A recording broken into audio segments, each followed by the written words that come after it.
Inama shikiranganje iheruka kwemeza bije izokora mu mwaka w'ibihumbi bibiri na mirongo ibiri na kane ushira umwaka w'ibihumbi bibiri na mirongo ibiri na gatanu. Bikaba biboneka yuko amahera azokora muri uwo mwaka yabaye menshi, kandi amahera yo kwiryohera kw'abategetsi nayo akaba yarongerekanye. Ivyo bikaba biruko mu gihe abarundi bugarijwe n'ubukene. Kubera iki none bokora ivyo bisunze inyungu zabo ntibisunge inyungu zabo bakorera aribo banyagihugu?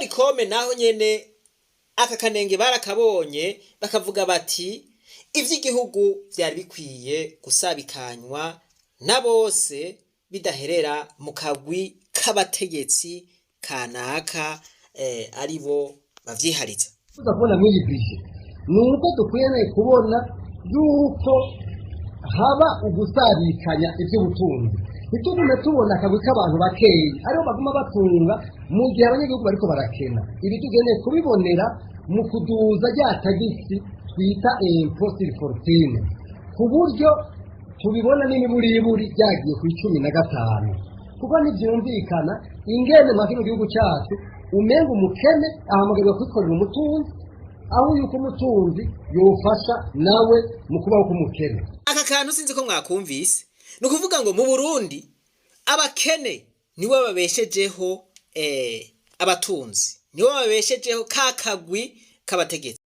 Ivyo nibaza ko muvyibonera muri kino gicapo. Bikatwereka mu maguru mashasha ukungene uyu mwaka tuzoduza ibintu dushora hanze n'ukungene amafaranga dukeneye mva makungu aboneka. None nk'umwari muzi ko marché noir kw'idolari rigeze ku 6,200, ivyo mwari mubizi? Murumva yuko ivyo bintu by'ukuri leta koze ibishoboka byose ari ibintu tubona ko bigiye kuranirana cyane. Ikindi twifuza kubona mw'iri tegeko rigenga amafaranga leta izokoresha ni ibintu bijanye n'amaexoneration. Ni ukuvuga burya burusho buhabwa abantu zo bazanye imitahe bajya abantu n'abasuma. Tukaba turiko turabivuga yuko mwa kino gihugu abasuma abantu biba leta aribo bashigwa imbere iminsi yose. Enda bereke muraba leta mbere yashizemo imiliyoni 18.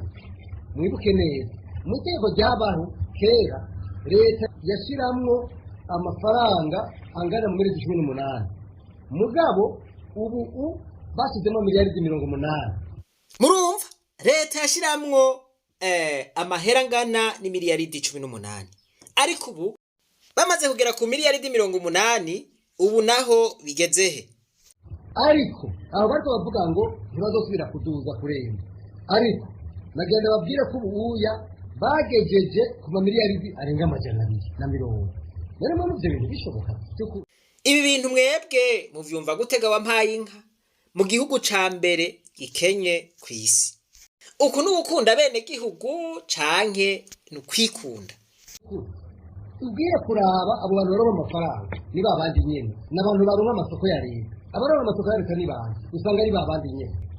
Ivyo bintu rero ni ibintu by'ukuri bidashobora kwihanganirwa na gatoya. Abo bantu uzogenda urabe uzosanga bagendera mu modoka y'imiliyoni 400, 500. None byo bitize muri angaho muragenda mu babaza, kandi nubona ko turi mu bukene bw'igito muzosanga izo modoka zamaze klimatije iminsi yose. Ibi bintu mu by'ukuri uwo mugabo nawe agaca nk'uwo mupfasoni, sinzi ko n'umwita umupfasoni muramba bari mugaca musanga niwe afite intebe ya mbere mu bintu byose, mw'isengero, mu manza, usanga abo bantu rero bahabwa ikibazo cya mbere, birirwa baratwiba twese tubona turorera. Ugasanga abategetsi guhera ku mukuru w'igihugu, umukuru w'inamashingamateka, umukuru w'inamankenguzamateka, abashikiranganje, abadiregiteri, abakuru b'ibisagara, ugasanga bagendera mu mavewiti. Aha rero abagore b'abategetsi nabo usanga bafise amakorotege, abana bagenda batwawe n'aya mavewiti, usanga bafise amavewiti yabo. Ni ukuvuga ngo vewiti zarabaye nyinshi mu gihugu c'u Burundi, kandi bagura zimwe zigezweho. Arongeye ko aka kantu sinzi ko mwakumvise ati abo bose usanga imodokari zidugije ibiyo ugasanga zose ziri klimatize, usanga zirimwo kakayaga. Imodoka iri klimatize nayo murumva ingene ibiri kwiranywa igitoro, niyo ya mbere inywa igitoro. Abanyagihugu bariko birukana utudumu, babuze iyo bagikura, akazi kahagaze, icuya cabize, bamwe barara ku masitasiyo barindiriye agatoro, abandi nabo bariko baragisesagurira mw'ibarabara, bari mu gaklimatizere. Imodokari zabo murumva zimeze neza. None abantu nk'aba vy'ukuri biyumvira kuri bo nyene gusa, biyumvira ku nyungu zabo gusa, batiyumviriye ku nyungu z'abanyagihugu, aba bokiza igihugu gute? Nagomba musubire mu ndabire neza. Uyu ari umutegetsi umwe aherekejwe n'aya mavewiti, murayabona amavewite ntizihera, ziguma ziza. Izi niziri kumwe n'umutegetsi umwe wenyene, n'abandi rero ugasanga bafise korutege nka mwenizi. None bagabo, gutera imbere vyovahe? Bo reka tugire icigwa gitoya, murabe abarongozi bateza imbere igihugu ingene bakora. Muca muza gutahura abo dusanzwe dufise ingene bameze canke ingene biyumvira. Ni ibintu by'ukuri bitangaje. Burya iyo igihugu kitashyizeho uburyo butuma abantu bose bashobora kuba, nababwiye icyo bita Pacte Internationale relative aux droits socio-économiques et culturels. Iryo tegeko rishyira imbere y'uko umunyagihugu wese agomba kubahirizwa mu bintu bine. Ni ukuvuga iki? Ategerezwa kuronka aharyama, ni ukuvuga droit au logement. Ategerezwa kuruhisha afungura, droit à l'alimentation. Ategerezwa kwivuza bitagoranye, droit à la santé. Ategerezwa kuronka agahuzu kameshe yambara. None mu by'ukuri mubona ibi bintu ndiko ndavuga ariko biri mu gihugu cyacu, ninde abihagarariye ibi bintu? Ni leta n'abashinga amateka twatoye.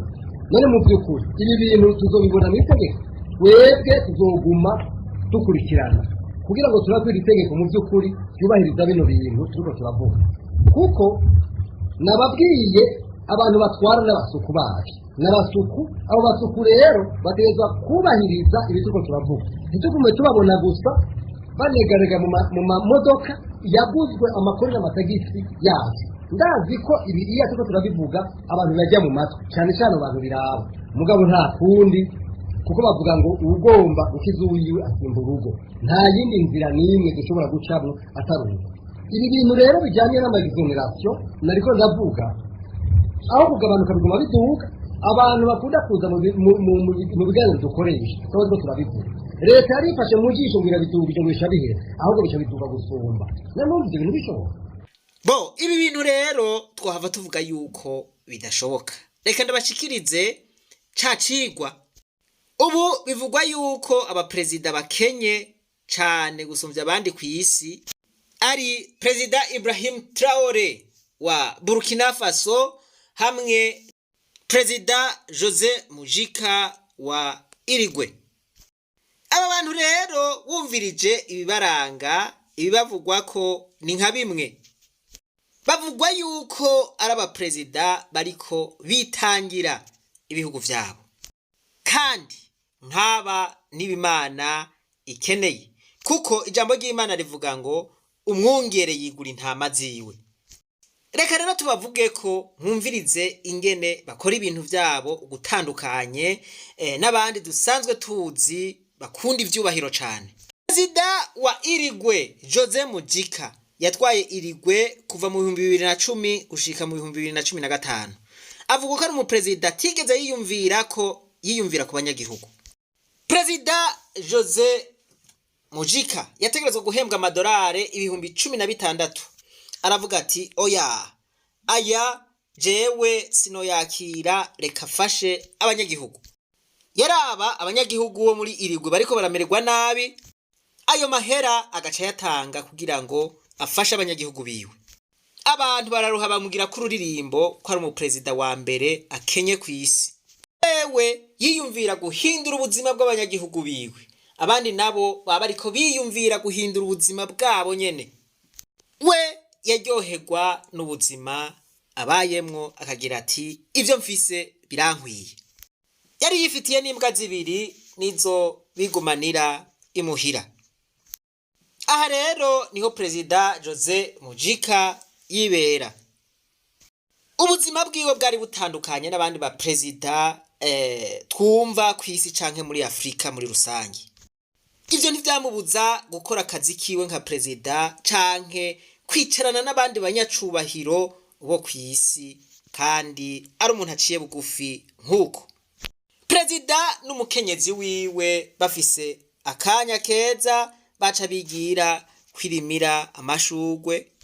Bivugwa yuko yatanze ibice 90% vy'umushahara wiwe kugira ngo bifashe abatishoboye. Niho havuye rero uko kuvuga ngo n'umuperezida wa mbere wo kw'isi akenye. Babwiye ko yatanga ibice 90% vy'umushahara wiwe. Muri ayo mahera yasigarana amadolari 1250 gusa. Aravuga ati banyita umuperezida wa mbere kw'isi akenye. Atariko jewe ntavyo mbona. Ati ntavyo niyumvamwo. Ati abantu ba mbere bakenye nabo bantu bakora kugira ngo bagire ubuzima bwo hejuru abandi bababaye. Bagendere mu mave witazimvye abanyagihugu babo bakubititse. Babe mu maza zimvye bagure n'ayandi hanze abanyagihugu batagira ico bafungura, batagira ico bambara, batagira igitoro. Mugabo bobo babeho neza. Abo nibo Jose Mujica yise abaperezida ba mbere bakenye. Igihugu ca Irigwe nticari bwigere kigira ubutunzi nk'uko cagize gushika igihe Jose Mujica yaja ku butegetsi. Ico gihe haciye habaho intwaro ibereye, ubutunzi buriyongera, umugore wiwe yahavuye aba mu nyuma icegera c'umukuru w'igihugu kuwasubiriye Jose Mujica. Ivyo rero bikaba vyatangaje abantu benshi. Na vewe yiwe ati ubuzima mbayeho urampimbaye. Reka tuje muri Burkina Faso naho aho Perezida Traore ariko aravyitwaramwo nka Perezida Jose Mujica. Perezida Traore nawe n'umuperezida akiri muto w'imyaka 34 ariko arakora ibikora inka ku banyagihugu biwe. Ku myaka yiwe ari perezida yategerezwa kuba ari umuntu icubahiro cishe agira mu kirere. Ariko kuri we ivyo biri kure nk'ukwezi, bigaragara yuko yashize imbere abanyagihugu biwe gusumvya uko yoshira imbere inyungu ziwe. Ibrahim Traore kuva akija ku butegetsi yari afise imodokari imwe yonyene, Range Rover Defender. Gushika n'ubu iyo modokari ntarayihindura, niyaguma agiramwo. Ahagiye hose agenda n'iyo modokari. Ni modokari itamenwa n'urusase ariko ntiyigera hindura. Ahugura imodokari ziwe zimeze neza, ama V8 canke ngo abaministre abagurire imodokari confortable zimeze neza. Ayo mahera yaciye yafata ayagura ibikoresha abanyagihugu bazokoresha, amatracteur, imashini zirima. Abwira abanyagihugu ati akaza akazi murose ja kukivi rero murime turabe ingene dusubira kumererwa nabi. Kubera iki? Agura amatracteur arenga 1000 ati are ja kukazi ibiyaya nk'ivyo mu birime vyose bigombe bihere. Aka kantu murakumvaga yemwe? Ibrahim Traore murabona yuko ari kubikorwa, arishikira ku mashantier aho akoresha ya modokari yiwe, nta yindi ahindura, agendera muri iyo. Bishitse agahindura agendera muri pick-up. Ivyo sukubesha. Ariko rero kandi sivyo gusa vy'imashine. Raba ubu Burkina Faso ifise aeroport nshasha. Yaguze ibikoresho bya gisirikare bikomeye, ariko yubaka amabarabara. Ivyo ariko abikora muri uwo mwanya wa transition ariko ararongora. Iyo rero igihugu kironse abatware bacitwararika, bagikunda, bakunda abanyagihugu, ntibigoye na gatoya kugiteza imbere. Abantu ngo babuze akazi gute? Biciye hehe? Bose ubashira ku kazi ngaho. Muri Afrika rero nkuko tubimenyereye, iyo president ashitse ku butegetsi agura imodokari nshasha, ama V8 yasaze, cortege y'ama V8 arenga 10. Abakuru b'inamashinga amateka na nkenguza amateka, abashikiranganji, abadirecteri baca bagura ama V8 y'umuja kandi amwe agezweho, amwe azimvye. Izi bazita SUV. Izi ni V8 version nshasha. Nta bintu byo kwasama, izi zirazimvye. Rero muzobirabe abenshi mu bapresident muri abo bategetsi mvuze ndondaguye bagendera muri aya ma SUV. Biyumvira bati reka tugendere mu modokari zizimbutse, ayandi mahera tuyubakishe amahinguriro, ayandi mahera afasha abanyagihugu, ayandi mahera afashe ugwaruka ruriko ruramererwa nabi mu bushomeri. SUV imwe ndabibutse yuko igugwa ibihumbi amajana 2 by'amadolari. Dufate ko leta iguze SUV amajana 3. Zizotwara abategetsi, zizotwara abagore babo, zizotwara abashikiranganji, abakuru b'inamashinga amateka, bose abategetsi bose. Rero izo modokari amajana 3 na bya bihumbi amajana 2 by'amadolari. Mwumve amahera ucutora. Harura rero ayo mahera yobura mu gitoro c'abanyagihugu. Ayo mahera yoreka guha akazi abashomeri. Ayo mahera yoreka kubaka amahinguriro. Guku rero ukuntu abantu bikunda, abantu bakunda inyungu zabo gusa, badashobora guteza imbere igihugu cabo. Ko abategetsi bashira inyungu z'abanyagihugu imbere, inyungu zabo zikabanke, abo nibo bateza imbere igihugu. Ku mamiliyari arenga amajana 240. Rero mu byo bintu bishoboka cyukuri ubwiye kuraba abo bantu baronka amafaranga ni babandi nyene, n'abantu baronka amasoko ya leta. Abaronka amasoko ya leta ni bandi, usanga ari babandi nyene. Ivyo bintu rero ni ibintu by'ukuri bidashobora kwihanganirwa na gatoya. Abo bantu uzogenda urabe uzosanga bagendera mu modoka y'imiliyoni amajana 4-5. Mwumve umugabo umwe ugasanga ariko agira mu modokari y'imiliyoni amajana 4, imiliyoni amajana 5. Aka kantu murakumva? Umunyagihugu nawe arabuze n'icararira. Umunyagihugu nawe araye arasama isazi. Ugasanga abanyagihugu yo bariko baratambugwe marika ngo mweshimi waraje. Nikigoyi munda nawe ariko agira mu modokari y'imiliyoni amajana 4, imiliyoni amajana 5, kandi ayo mahera yatanzwe mu ikori rya wa munyagihugu. Ibi bintu nakamara maza kandi ugwaruka washima gwize nigo ruhendwa gusumvya abandi. None byo bitinze murangaho muragena mu babaza kandi nubona ko turi mu bukene bw'igito, muzosanga izo modoka zamaze klimatije iminsi yose. Ibi bintu mu by'ukuri uwo mugabo nawe agaca mu mupfasoni, sinzi ko n'umwite mupfasoni murambabari, mugaca musanga niwe afite intebe ya mbere mu bintu byose, mu isengero, mu manza, usanga abo bantu bahabwa ikibanza cya mbere. Birirwa baratwiba twese tubona turorera, birirwa baratwiba turorera ngaho turorera nk'isinema. Ekada harageze ko ibi bintu bihinduka. Ahuzu kameshe yambara. None mu by'ukuri mubona ibi bintu ndiko ndavuga ari byo biri mu gihugu cyacu, ninde abihagarariye ibi bintu? Ni leta ibihagarariye.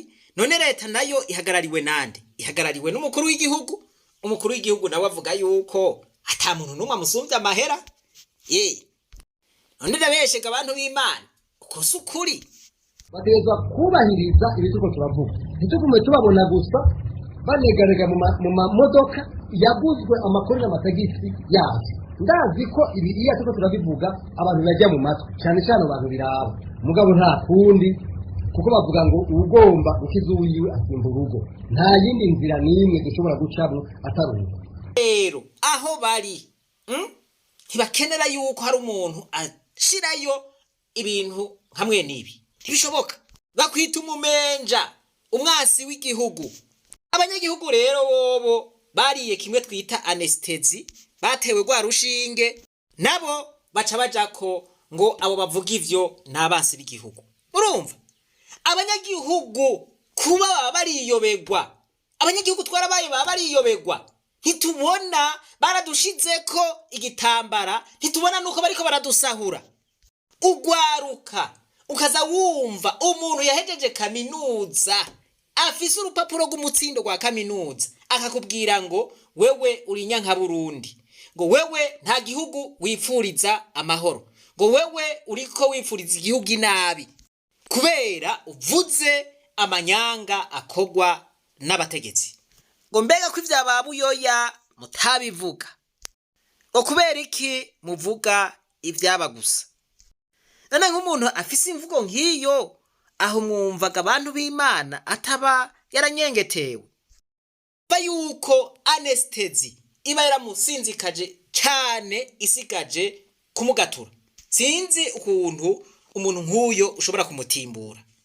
Iyo umenye ingwara iriho, ingwara urwaye, ingwara iri mu karere, ushobora kumenya ingero yirinda, ushobora gukira, ushobora gukiza abo bantu. Ingwara yo kugira effet de démonstration, abategetsi kwigenza nk'abantu batwara ibihugu vya rutura kandi batwara igihugu gikenye gose. Ingwara yo kudakunda igihugu, ingwara yo kudakunda abo barongoye, ingwara yo kunyonora, ingwara y'ubusuma, iyo niyo ngwara igihugu cacu kigwaye. Ivyo nivyo bisinzikaje igihugu cacu. Naho biruko rero haracariho ivyizigiro, ntimwihebure. Ndafise ivyizigiro ko hashobora kuboneka abantu bafise umutima nk'uwaba Traore, abantu bafise umutima nk'uwaba Jose Mujika, abantu batiyumvira ku nyungu zabo zo kugura ibintu bizimvye, zo kugomba kubika ibifaranga vyinshi kandi abanyagihugu bamerewe nabi. Turifuza yuko habaho generation y'abarongozi bashira imbere inyungu z'abanyagihugu. Nti igihugu c'u Burundi nico gihugu ca mbere vyoroshe yuko cotera imbere mu kanya gatoya, mu kanya kurume rumara. Izi modokari zonyene bagiramwo zoshobora gukora umugambi uhambaye w'igihugu. Kugendera mu modokari zizimvye, bagenda bashizemo amaklimatizere, abanyagihugu batagira igitoro, abanyagihugu batagira amazi, abanyagihugu batagira amatara, abanyagihugu batagira icevo n'icaruguru. Mbega none ugo runganwe rushasha rw'abategetsi rw'abarongozi twifuza ruzova hehe? Abo ni wewe na jewe. Dufatanya amaboko tugahindura ivyiyumviro, tukiga uburongozi bwiza, ivyo byose turashobora kubishikako. Dusaba Imana rero iduhe umutima uciye bugufi, umutima ugushira imbere inyungu z'abanyagihugu gusumvya inyungu zacu bwite. Dawidi yaragize isengesho ryiza igihe yari umwami. Yavuze ati, mwami ntuze umpe ibirengeye, ubutunzi burengeye, ati kandi ntuze umpe n'ubukene burengeye, uze umpe ibikwiye, uze umpe ibimpagije.